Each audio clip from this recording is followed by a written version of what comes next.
Unscrew the threaded cap on the skid. Remove the internal stainless steel retaining ring accessory. Use a screwdriver to loosen the fastening screws on both sides of the retaining ring.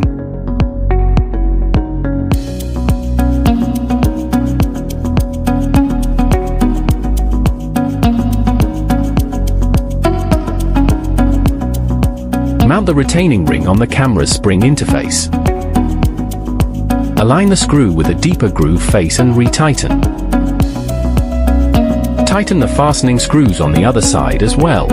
After installation, a small gap at the connector is normal. Thread the skid through the cable connector.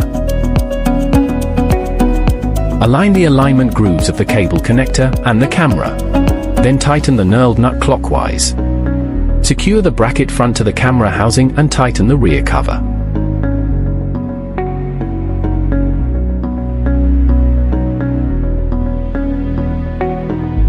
Rotate the rear cover's knurled nut to adjust the skid for conduit size. Rotate counterclockwise to enlarge, clockwise to reduce. Tighten the black thumb screws on both sides of the skid to secure it in place.